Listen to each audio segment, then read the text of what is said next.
Few things are for sure in this life, but this is. If we live for any substantial amount of time, we will encounter grief due to the loss of a loved one. Not something any of us ever want, and we all handle it differently. This podcast is to feature those who have done purposeful and meaningful things through their grief. These people featured on here are normal folks, just like you and me, who were thrust into a place they never wanted to be in their lives. A painful place. As they move through their pain, they realize that something worthwhile, something for the greater good could come out of the unthinkable. I'm sure that none of them would ever consider themselves to be a hero, but when I searched the definition of the word hero, I found this: a person who is admired or idolized for courage, outstanding achievements, or noble qualities. And that fit. And so it's my privilege to bring you the remarkable stories of these heroes in grief. Hi, everyone. This is Tom, your host for the Heroes in Grief podcast, and the response has been incredible so far, and I want to thank you for that. It's getting out to people, and they're letting us know that it's helping them, and that is what it's all about. I want to make you aware of a way that you can support this podcast without having to spend 1 cent, and that is through affiliate marketing. I've set up affiliate marketing for online shopping. If you do online shopping, then I have links to all the major retailers, most of them anyways, and I can provide them for you so that when you buy online through those links, you'll help support the podcast through the percentages that we get. It doesn't cost you anything more. You just shop like you regularly would on the sites that you love. It's very easy. All you have to do is shop. And that's it. Just let me know the links to the places that you want to shop at, and I will provide the affiliate links so that you can do it. If you want more information on this, you can go to heroesandgrief.com. It takes you to the Linktree page where a video explains it in a little more detail. But you can always email me at tom@heroesandgrief.com, and I can answer questions for you. But you can support the podcast that way, and it's very easy, very simple, and it doesn't cost you a cent. Isn't that great? Thank you. Now here's today's episode. Greetings, everybody. Welcome to the Heroes in Grief podcast. It's great to have you with us today. And I say us because we have several people today, the first time ever that we've had multiple guests on here. So I'm very excited about it. And I'm going to introduce you to Dolores Cruz and Anne-marie Taplin. And Anne-marie is coming all the way from Australia. Dolores is out on the West Coast, right? Is that where you're located? Yes, the U.S., yep. Yeah. So Dolores and Anne-marie are from Helping Parents Heal, and you've probably heard me already mention about Helping Parents Heal on the podcast. And there was a conference that we just had in Phoenix, and at the Phoenix conference, they gave away little tote bags, and they gave away books. Now, the first book I've already had on the podcast too. That's the Helping Fathers Heal book, and the other one is called Shining Light Parents Speak, and I didn't even know about that book actually, so it was awesome. Unfortunately, I lost my bag, so I didn't get my book, and but you did send it to me, so I have it in PDF, and that's great. I appreciate it, Anne-marie. Thank you for doing that. But this book, I thought it was kind of the same format of what the dads did, but it's not. And So first of all, I want Dolores, Anne-marie, you guys introduce yourselves and maybe, give a brief story, your grief story. I like to have people tell their grief story because there's always little things that people can get out of the stories, I think. So if you don't mind doing that, if you're comfortable with that, then, Dolores, why don't you start us off? Okay, great. Thanks so much, Tom. Yes, I'm Dolores Cruz. I live in Los Angeles area, actually San Gabriel, right outside of Los Angeles. I am a retired elementary school teacher and married to my husband, Joey, and we have 4 wonderful children. Our youngest, Eric, is in spirit. I always say, I never discount him. Whenever they say how many children, I always say I have 4. One is in spirit. He counts. Right. Eric, in May of 2017, he was killed in a car accident, car accident. And it was, as I think all of us right here understand, and maybe some of the listeners, absolutely devastating and turned my life, my family's lives upside down. I was just out. I wanted to find answers. I think we all do. We all want to know why. What happened? How could this happen? Did so much reading and listening to podcasts like this one, and just searching, and in my case, praying to God, to my higher power, whatever people want to call, right?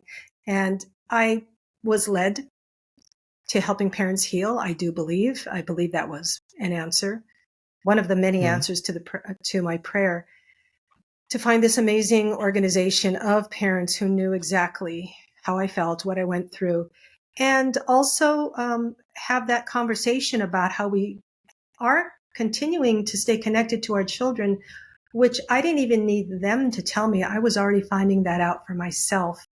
But it was awesome to have the validation of hearing other stories. And from there, after a few years, I did, first of all, I did become an affiliate leader for Helping Parents Heal after a couple of years, and I lead our local group along with two other amazing moms. And I'm a caring listener for Helping Parents Heal, so that people who really need to speak about this, they can call and we can just talk. And, but it did also, had no idea this would ever happen, but I did end up writing 2 books about Eric, my son Eric, about this whole grief journey from the beginning through until now, and how it continues to unfold. And now had this opportunity with Anne-Marie and Nancy Hana and Allison, led by Mark Pitstick, to put forth this book to hopefully give some hope and inspiration to other parents that are going through this same journey. Incredible. Thank you. Appreciate that. So sorry. Your son's name? Eric. Eric, that's right. I'm sorry. I think you did say that, Yeah. right? Yeah. I always say the name. I always got to say the name. Absolutely. I always want to know. So yes. Wholeheartedly agree with you on the fact that they're still here. I say same thing. How many children do you have? I said I have one in spirit, and I have, and so funny the reactions you get from people. Sometimes they're like, I know. What did you say? Yeah, in spirit. Yeah.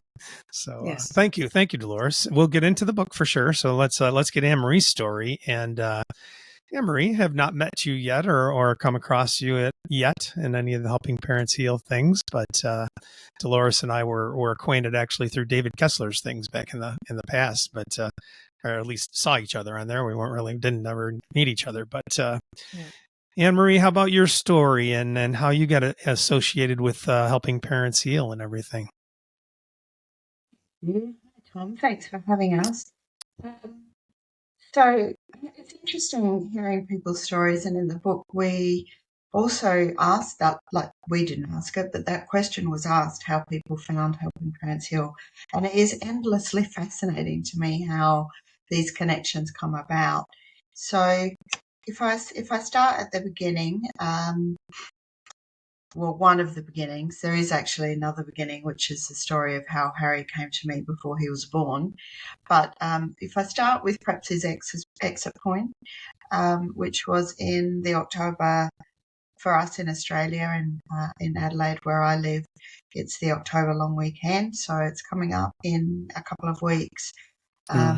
He was riding his motorbike in a pretty isolated rural area very close to where we live in the Adelaide Hills, and he got into trouble with the bike. We don't know how, so that whole question of searching for why or how did this happen in my case, it really started with how did he have an accident on a straight stretch of road. He was a single vehicle like all of us, and all of our sons, and he was on a very unstable gravel road, and he hit a very, very big tree that was right on the cusp of the road. So I don't know if you can imagine, but a very rural area with pastures all around, kangaroos occasionally, lots of bird life. So it could have been an animal, but there was some form of distraction. He lost control for probably a second, and within 12 seconds he had unfortunately flown out of his body, is the way I like to think of it. So Harry had just turned 19, and he was a novice rider, and part of my coping strategies was to look in the early days, which has taken me right up till now, so nearly 4 years, to look at what was his training to ride a motorbike.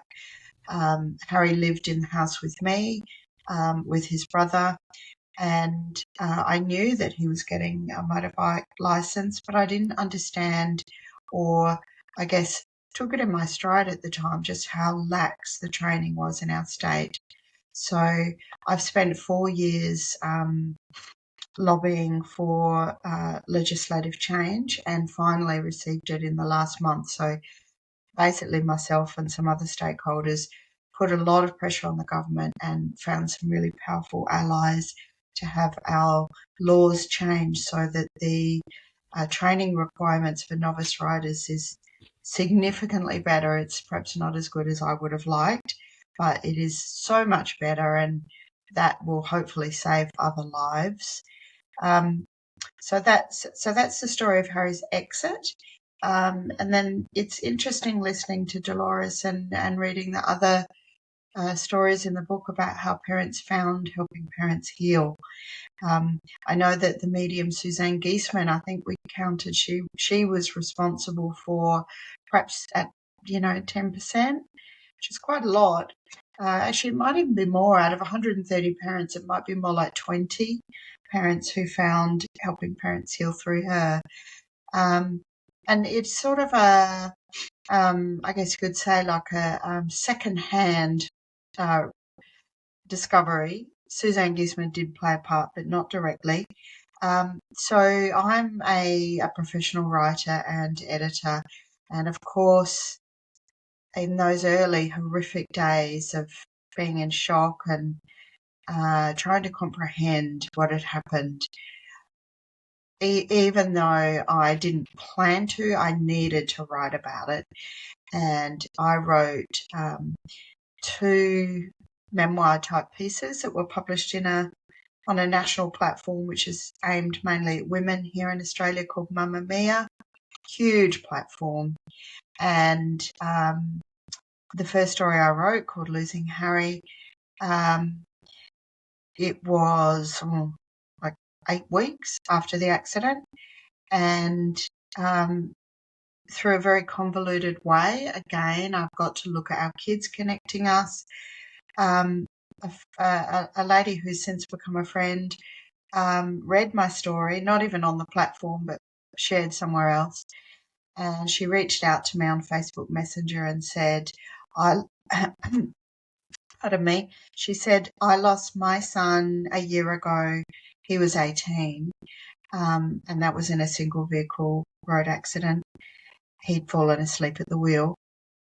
And she then said just a couple of sort of feeler questions to gauge whether or not I was interested in, I guess, afterlife topics. And I just clutched at it like I was, like a drowning woman.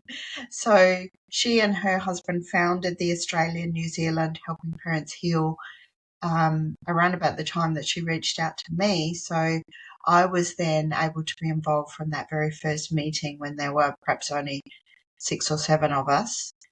And then I became an affiliate leader, one of 5 in Australia about 6 months ago, might have been more, just to sort of carry the load a bit, because Angela and Danny, who also interviewed in this book, they have younger children, and it can be a lot to be responsible for a group like Helping Parents Heal. It's not an easy process to facilitate those meetings sometimes, and just trying to reach more parents and get them engaged. So it's good to spread the load a bit amongst us. So I think I've answered your question about how I found Helping Parents Heal and about my son, Harry. Thank you for asking. No, thank you. And very sorry to both of you, of course, on our earthly sense anyways. But I also found, I believe that I found Helping Parents Heal through Susan Giesman. I was searching very early on and would watch many podcasts, videos, whatever I could grab onto as well. And I know Suzanne was early on, and when I connected, with her story and everything, and pretty sure that that's where I was led to Helping Parents Heal. So she's a spearhead. I will definitely put her information in the show notes this time, so that other people can hear her story. And I just loved her book, Wolf's Message. I thought it was an incredible book. So it was great. So awesome to have both of you here, and so great to hear the beginning, like the stories of Helping Parents Heal from a while ago, because it's a great foundation, a great organization, and I speak about it a lot. And so this is going to help people understand what it's really about. This book helps people understand what it's about, because it's stating the things that we are believing and understanding, and it's comforting to learn those things. So now, so you talked a little about Helping Parents Heal being that. Now, what about the book and how it's laid out and the stories and everything? What was that process? What took place with that? What were you looking for in the book as far as what people were putting in there? Or did you just pull things out from what you heard from people, or what was the story there? I'll go ahead and just say a little Dolores? bit, and then Anne-Marie can of course fill in the gaps for sure. But basically, Mark Pitstick had started doing these online interviews that are all on YouTube and can be found through the Helping Parents Heal website. Speaking with about approximately 5 parents at a time that were members of Helping Parents Heal, that were also affiliate leaders and caring listeners. And he asked everyone the same 6 questions about their child and how they found Helping Parents Heal, and about do they connect with their child? Do they think there's a reason or purpose for what has happened? What lessons they've learned? And anyway, so more or less, there may have been another one in there, but it occurred to him that this might make a nice book. And he, over the course of a few months, actually interviewed 130 parents. And he first, even before they got to me, the first ones to go on board were Anne-Marie and Allison and Nancy, to start literally going through the transcripts of these YouTube videos, of these interviews, and sorting through them and figuring out. I came on about a month later, but who's speaking? What were the questions? What is the answer? What's the best part of the answer that we referred to as the gold? And eventually finding a way to put this all together and sorting it out per question and then into chapters. I'm just kind of glossing over it quickly, but really it took many hours to go through all of those interviews and sort through them. I mean, just for example, if I was going to take interview number 10 or something and it had 5 people in it, I could spend, I'm losing everything here, I'm sorry. I could spend easily, just to get through that one, I don't know, 5, 6, 7, 8 hours to sort through. By the time I had something to put into the files that Anne-Marie so beautifully organized for us, and she could tell you about that. So that's just the one. And there were a total of, I don't know, Anne-Marie, 30 videos? 48 interviews. Interviewed, okay. So, but go ahead, tell him more, Anne-Marie. Well, I will just jump back to the beginning, because the story of how the book came about is a fascinating example of the influence that our kids on the other side have. So in the second interview was actually with Allison and her husband David, who were present with I think maybe 5 or 4 other parents for the second interview.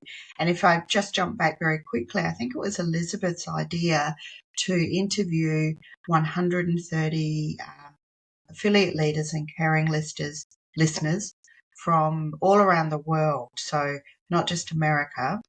And so she wanted to have that for the YouTube channel. And she and Mark and Lynn Houlihan came up with the 6 questions that every parent would be asked. And in that second interview, I've seen it now on the Zoom, whereas before I'd only heard the story from Mark. And what happened during that interview is Mark, who isn't a medium as such, but he had a very clear communication. He describes it as being in the, I think he says, the right side of his head. You have to write a book about this. So it was a very clear direction from Alison and David's son, Davey. And Mark then acted on it. That very night, he fired off an email to a number of people. I was one of them, and said, would you be interested in being involved? I didn't know Mark, but we had a bit of connection because he knew that I am a writer and editor, and also an affiliate leader. So just had a bit of email communication with him. So so starting from that very fascinating beginning, when all of us as the book crew came on board, we were faced with the potential for a vast amount of content.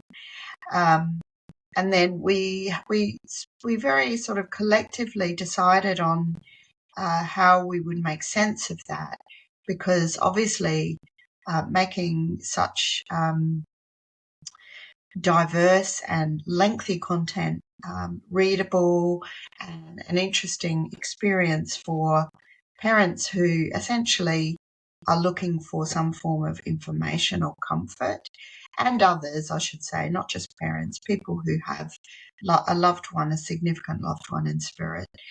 So we came up with some systems. We sort of delegated who was doing what, and at the core of what we were doing in reading through and transcribing into plain language all of the interviewees, at the core of that was a sense of what is the gold? Like what are the most important messages or takeaways from this person's story?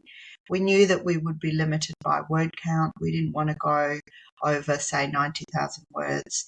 And also some of the stories, particularly about the children's transitions, were very long.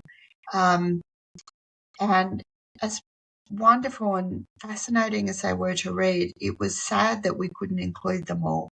Some of them were almost quite shocking in themselves. There are a couple of stories that I'll never forget reading about that experience. So one of the things that I realised when I was writing a private Facebook post about the book is that the period of time that we gestated this book was 9 months. And it felt like a real synergy because obviously the parallels with pregnancy. And we didn't plan it that way. Like, we had a deadline, which was a conference. We started transcribing, or we came on board in about November last year. And Elizabeth wanted the books well in advance. So we were, I think she wanted them to go off to Amazon in June at the latest. So, so we made sense of the content in ways that seemed, clear or inviting to us. But one of the things we realised early on is that some themes in the book were very self-evident. So one of the first things we did was, look at, well, what are the themes? We've read all the transcripts. Even by the time we'd done 20, we knew what the significant themes are. And obviously, right at the forefront is how do parents connect with their kids. So that sort of evidential flavour or stories of connection was really critical.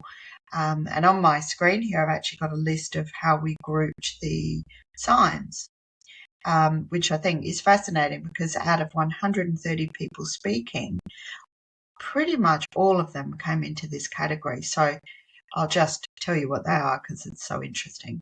So the natural world was the first one. So that might be butterflies, dragonflies, birds, anything like that.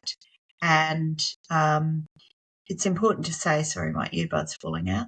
It's important to say that when that happens, it's not our loved ones becoming that thing. They're obviously influencing the energy of whatever that is in a way to grab our attention or like a nudge. So the natural world, rainbows is another one. Electronics and lights, that's really fascinating too, the way people in spirit can manipulate those things. I don't think, actually, correct me, Dolores, but there might have been maybe one or two who'd had things like text messages from their kids. But I know that I think it's Rob Schwartz, not Gary Schwartz. I forget which one is collecting. Might be Gary, who did the foreword for our book, is collecting stories of text messages and email communication from people across the Vale. And that's like in the hundreds. So I would dearly love to have a text message from Harry. Dreams. My son Harry is very good at dreams. So I document all my dreams. And I'm in the hundreds by now. He's prolific. Even after 4 years, it's still pretty regular, like between 4 and 6 weeks is the longest gap without that communication. But obviously within dreams, you've got that category of visitations. And I love the word encounters, and that is somehow perhaps slightly different again. But the visitations, I've maybe had 6 or 7, and they are the sort of hyper real, that sense of I'm never going to forget this. And often people don't. Same with NDEs. They don't forget for months or years. And the significant visitations I've had are seared in my mind. And the high emotional content is another way to know in a dream, like whether it's just that sort of chatterbox, monkey mind, decluttering after a day, or whether it's a significant communication from a loved one. That high emotional content is very consistent in dreams from our loved ones on the other side. So usually that strong, overwhelming love and the reassurance as well, I'm okay.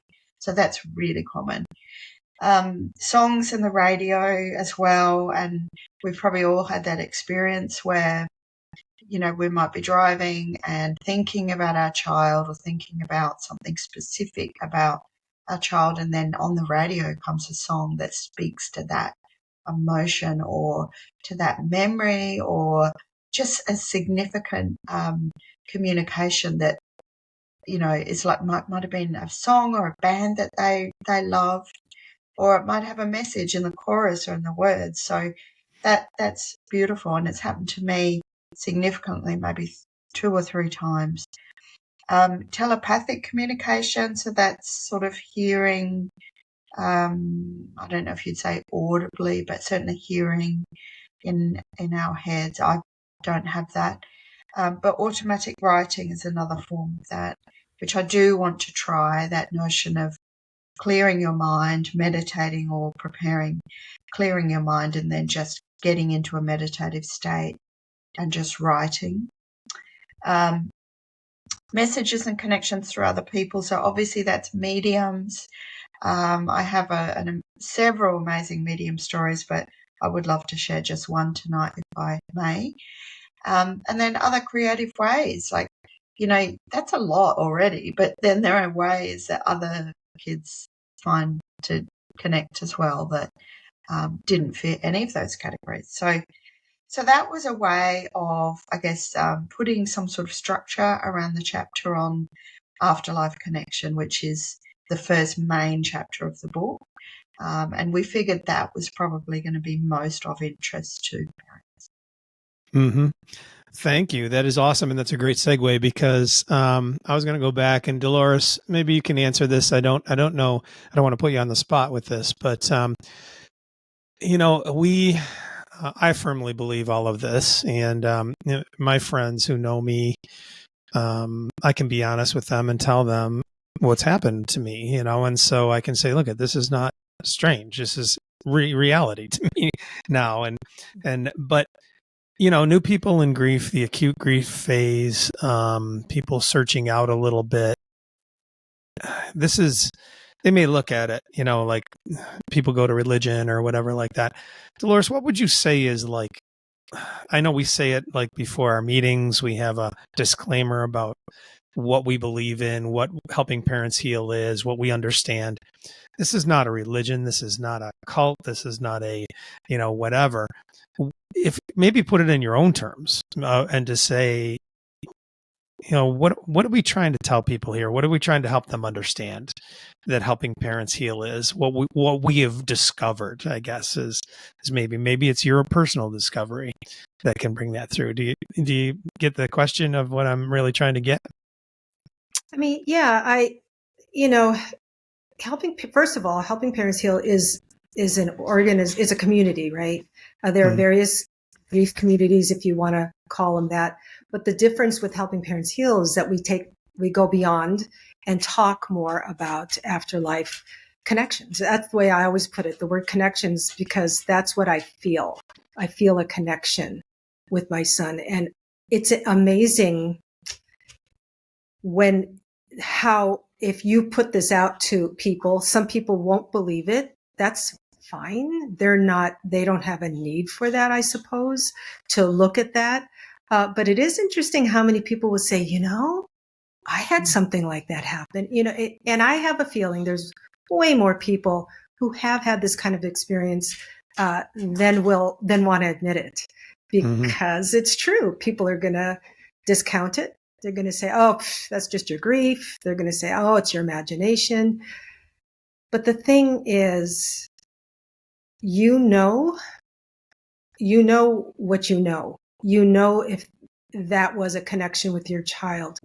And it doesn't matter what anyone else thinks. That's why I've learned that I know who I can tell this to, and who will appreciate it, and who will validate it and maybe share something as well.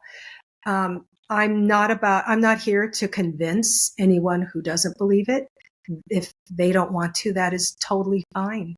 And I think as far as, of course, this is certain. I never even thought it was anything like, I don't know if you said cult or like a religion or something. I mean, not at all. It's a group of people that have a similar belief.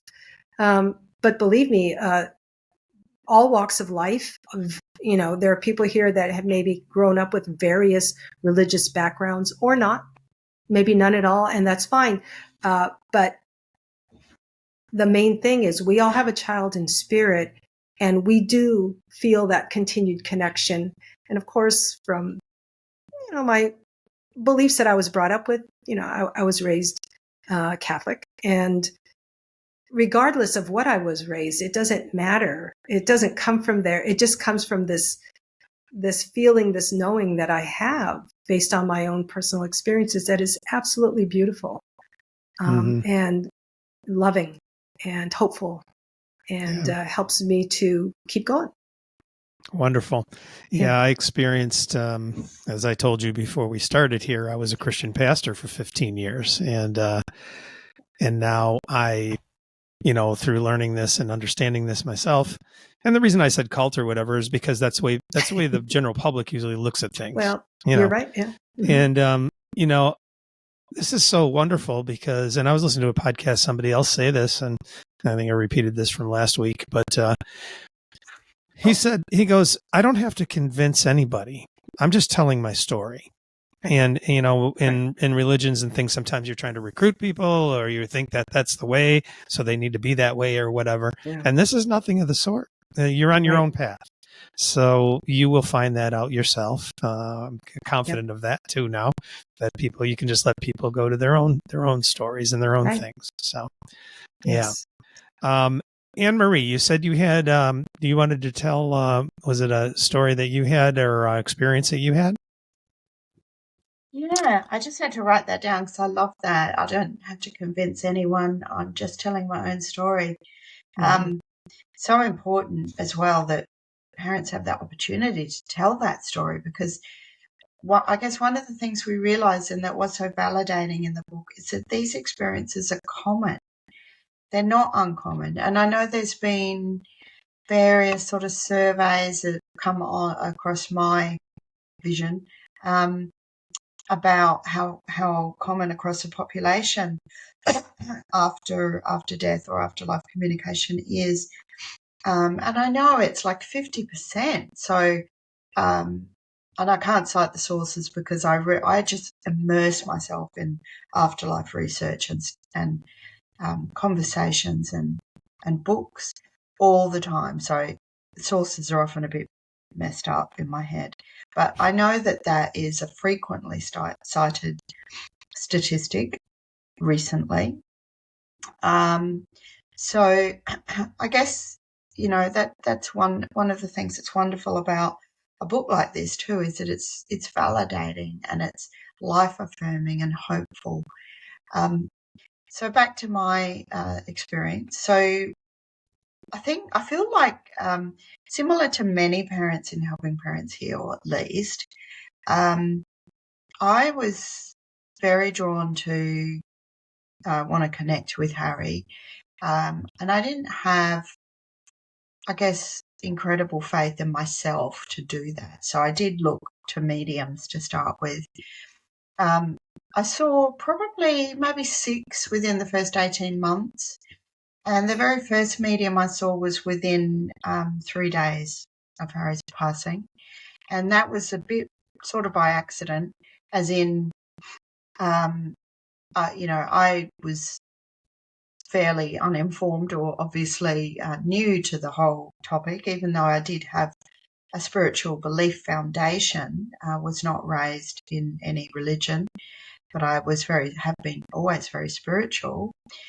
But I had perhaps a common belief, I don't know, that maybe there was a time frame that I had to connect with Harry and that he might get out of my reach within days or weeks. So I just happened to find out about a local medium here in Adelaide. And so I rang her and said, I just said way too much, including my son's just died on a motorbike. So she knew a lot more than a medium should. However, when I saw her, which was a face-to-face reading, the only one of 2 that I've had, all the others have been online. When I saw her, there was an awful lot about that session that was reassuring. It was incredibly emotional. Harry stayed and overstayed like he has many times, would refuse to leave, basically. But one of the things that he said, there were many, but this is probably one thing that I go back to in my mind if I ever need convincing, is the many things that have been said to me that no one else could ever know. And so my son was, he had quite an addictive personality. So he was an obsessive personality, I should say. So he went through various obsessions in his life when he was younger. The longest obsession was riding scooters at skate parks. And when he had got to about 16, when he was learning to drive, so got his learner's license we have here, he became very obsessive about cars and motorbikes. So at the time that he left, I had 5 cars of Harry's in various forms. Not all of them were kept at my house, and some of them were like bodies that were for parts. So in terms of what was at my house, I had a lot of car parts. I had 6 tires or wheels, and I had just a lot of junk, including crates full of stuff, like with oil dripping out of them. And I have this beautiful rustic recycled brick paving around my house, which is 104 years old. That's old for Adelaide. And the medium said to me, Harry says he's sorry for the oil stains on the pavers. And I didn't know what she was talking about because I had piles of this stuff everywhere. And it was only weeks later when I did a clean-up, and I moved a crate, and underneath is this massive oil stain on my pavers that will never come off. And I don't want it to come off because, it reminds me of my son. And that's just an example of one communication that is so convincing and so validating and so reassuring that one thing, if I ever want to come back to just one, and I've got dozens of things, but, how could she know? She knew nothing about my son. So, yeah, I love that story. And I did tell that one in the book. Yeah, that's something at the conference that they said a lot too, was that, and what I heard, seeing the evidential mediums. I mean, I believed beforehand, but we were in the men's group, and it was Gordon Smith, and he was speaking to a gentleman over my shoulder here, and things were so particular about his daughter.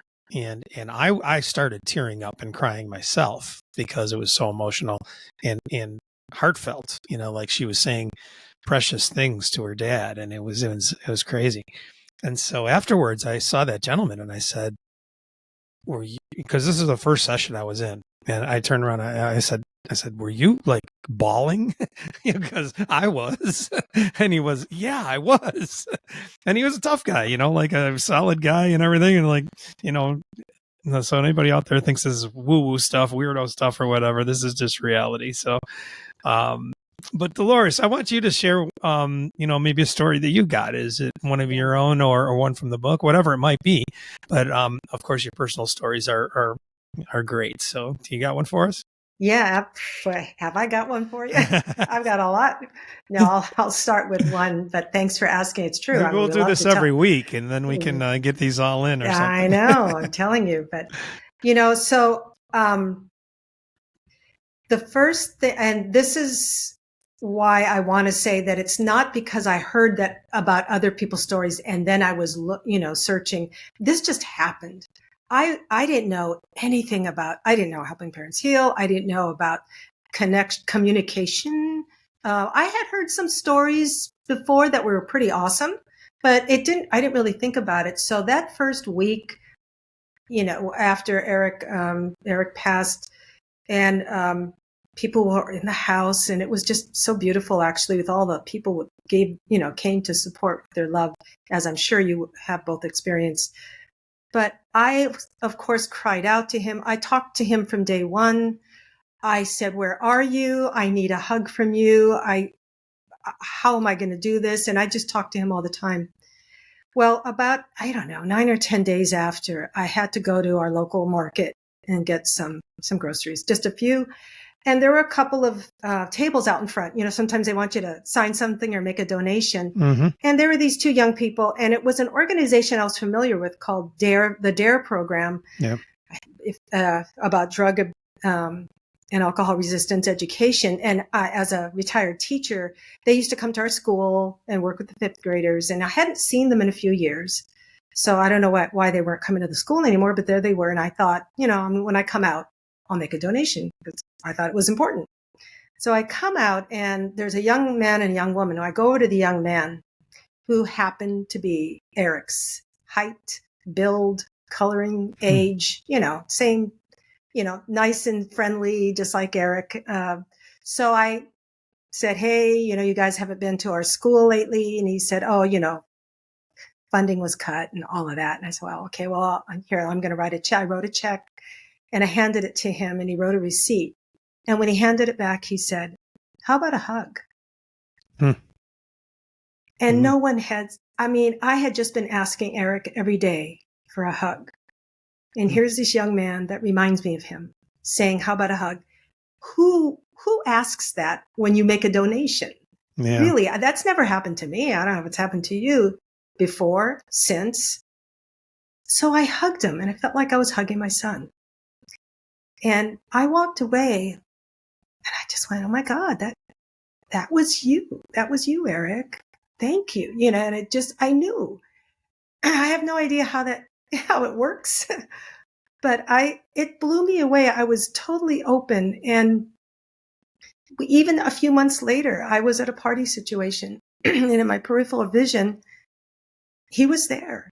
I had walked into that party sad because it was a family group gathering and thinking, oh, everyone is here except Eric. And then I said, no, he's here. And lo and behold, there he is in my peripheral vision. So these things were happening even before I heard about all the other great stuff. So yeah, I mean, should I deny it and say, nah, that's not him? Why would I? You know, and that's what we need to do is trust it and believe it. And it's awesome. Yeah.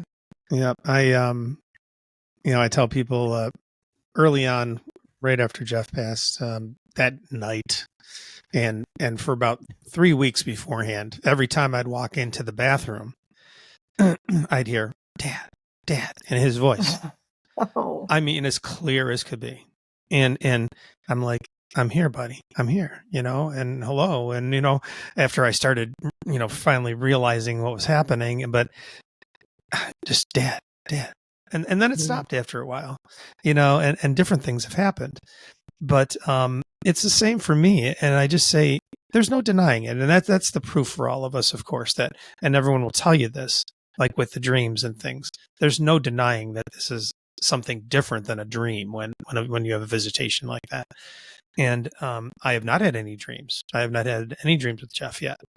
And so, but all these other things, and I was at the conference, and there's a group readings and things, and the medium's up there, and you sit there and you watch what happens with parents, and of course you want it to happen to you, and I sit there and I'm like, yeah, but then I heard one of the speakers say, perhaps you don't need it as much as somebody else. And so I thought about that, and I thought, so there was a little guided meditation, and I don't know if it was the same time that person said that or not, but it was a guided meditation. And then I was just meditating and saying, come on, Jeff, I'd love to have one of those great experiences. And so it didn't happen. And then we were in the main conference room, and, they have the pictures of all the kids that we sent in. There was 1,200 parents there. And so more than that kids, because some have lost multiple children. And so the pictures are coming up, and I had not, maybe I did see Jeff, and I was waiting to see it at one time. So I waited through a whole break session or something and did see his picture up there, but I hadn't any other time. And then I was talking to a friend afterwards.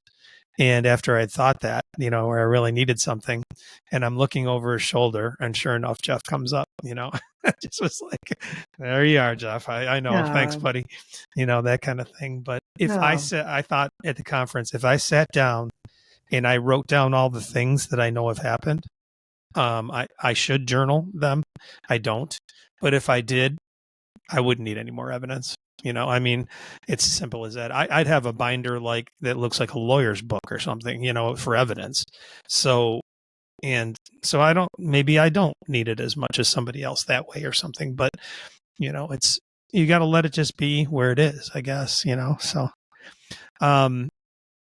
we're reaching, near an hour here. So I want to, and it's fine with me, however long we go on, but, what I want to let you guys do is just say whatever you want to say. And whether it's about the book, whether it's about the things we're talking about, or whatever you want to share. Sometimes we just, as we go along on this path and learn different things or what happens, then all of a sudden we just want to gush about something, so, and maybe it's something that's been a long time coming, or for a long time, then it's the same thing, or maybe it's something else, but I want to allow you to do that. So, before we close out, and perhaps we'll have time to talk again. I know these go short and all of a sudden it's done and like, what's going on? But, so Anne-Marie, what do you think about that? What do you, anything you want to share first, and what comes to your mind? Thank you for asking. I think it's interesting how we can be, I guess, stuck in a particular viewpoint about grief. With this particular book, Nancy came up with the phrase that it's a handbook for healing. I love that. I think that is very true. But I'm also aware of the problem that some parents have with the word healing. And so probably what I would like to talk about for a couple of minutes is what healing means in the context of having a child on the other side. So I have found a beautiful community on TikTok of grieving parents, and I have a page there which is focused on hope after child loss, with a very strong emphasis on afterlife communication. And I haven't found any other parents like me who do that. So that appears to be my niche, which I'm really pleased about. And again, I had a very strong nudge from Harry. You need to do this. Completely out of my comfort zone. When I started, I'd never spoken to a camera on my phone and tried to talk as if I was, talking to another person. It's so unnatural. And I do find the whole thing, like the whole TikTok experience, my feed is heavily curated to my interests, which is mainly afterlife stuff, and grief. So I have encountered a strong opposition to the word healing by some people who were really, they connect suffering with grief. And I think Dolores actually said a beautiful thing, which is on the back cover of the book, which is that we don't need to be in emotional agony to have a connection with our child or to honour our grief. So these are my words, not yours, Dolores. We can be happy and be grieving. Obviously, emotions will fluctuate.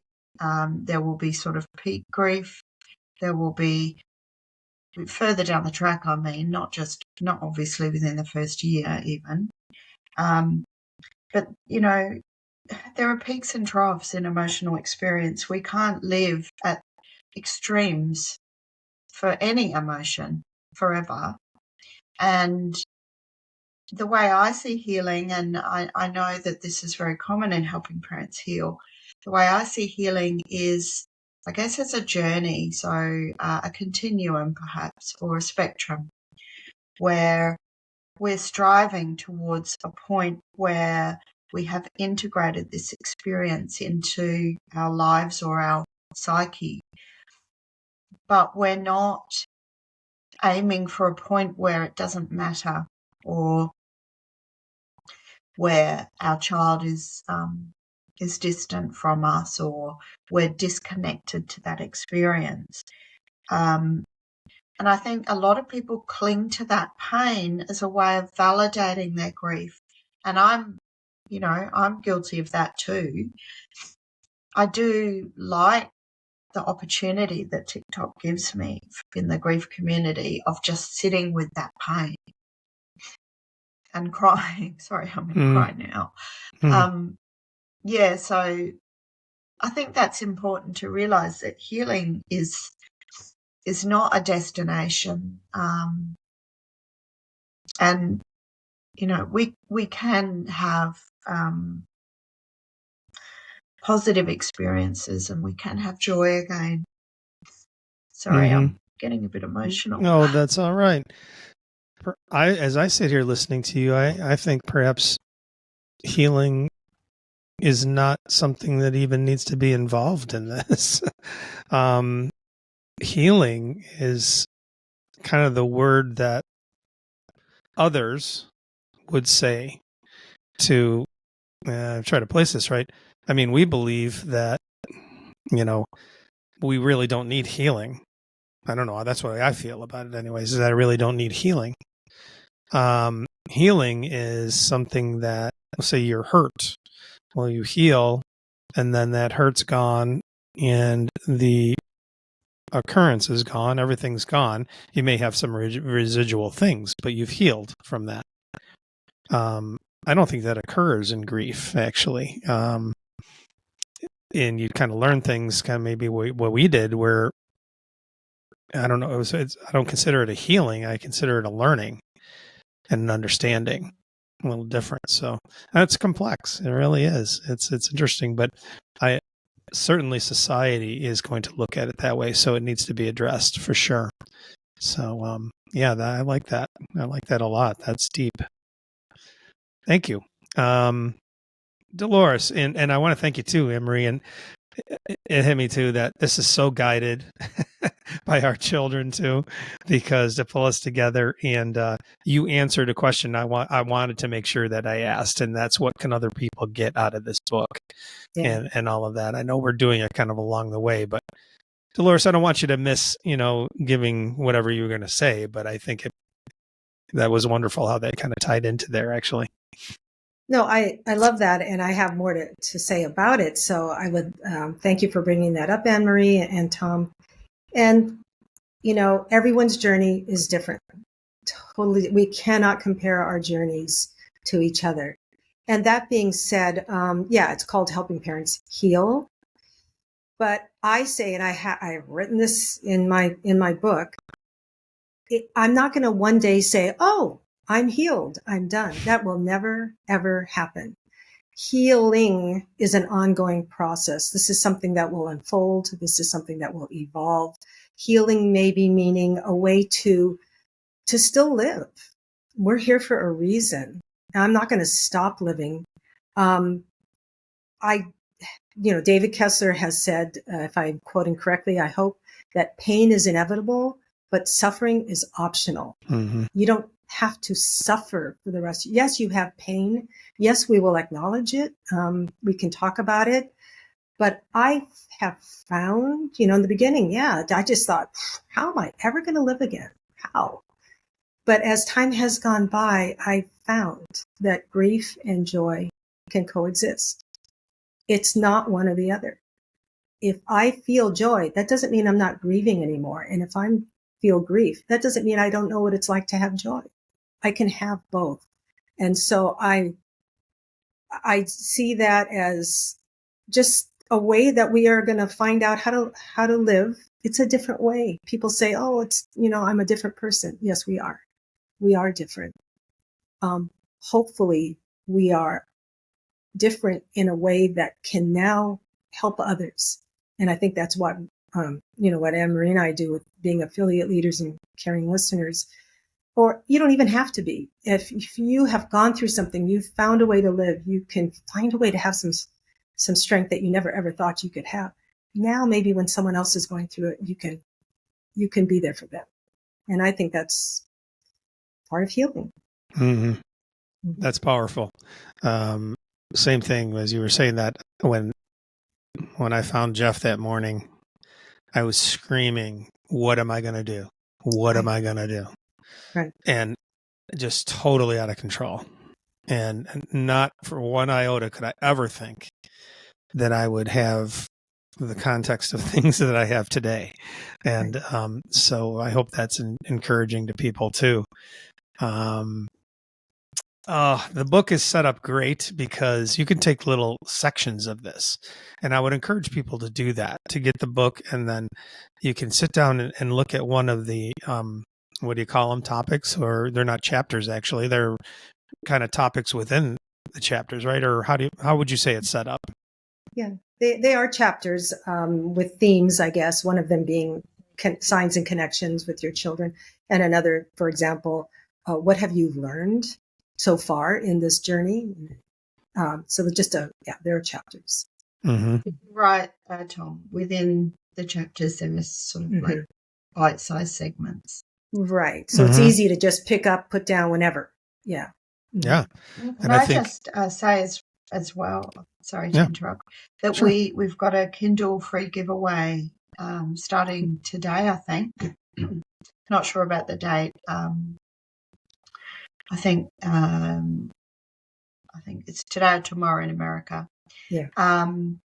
For a week, a free Kindle giveaway. So on Amazon, if people are interested. But all sales do go direct to Helping Parents Heal. So all of us are volunteers. So it's a worthy cause even to buy the paperback book. But if you would like to take advantage of the Kindle free giveaway, it's for a week. Fantastic. We'll definitely have that link there. And all the other ones we've talked about, I want to make sure you get them all in there because people ask me all the time, what was that, person or whoever. So we got to make sure and get those all in there. Ladies, thank you so much. Amazing. I knew it was going to be. And I think there's a lot more, obviously, we could talk about. But yeah, I think that's the way I would approach the book for sure. I'd sit there and I'd take a little bit because there's a lot to digest out of the stories that are in there. And especially if you're just starting on this journey of understanding some of these things. And you could help, you could research it from that too. Don't just take our word for it, I guess, but, look into it because that's what we've all done. Like you said, I'm constantly researching and looking into things and amazed by what I find. So I would encourage folks to do that out there too. We'll get the Kindle version out there and all the links to everybody that we discussed about and Helping Parents Heal, of course. And anything else that I didn't ask, maybe that you want to say or anything like that? No, I think so. Good. Thank you so much, Tom. Thank you. for this Appreciate it. opportunity. And of course, we have to thank Elizabeth, who kind of spearheaded this. So Yes. thank you, Elizabeth. Is it Boysan? I've never asked her. Yes, Actually, it is that is. how you say the name? Elizabeth Yes. is the leader or the head of the founder, Co-founder. I should say, Co-founder. co-founder Yeah. President. with Irene.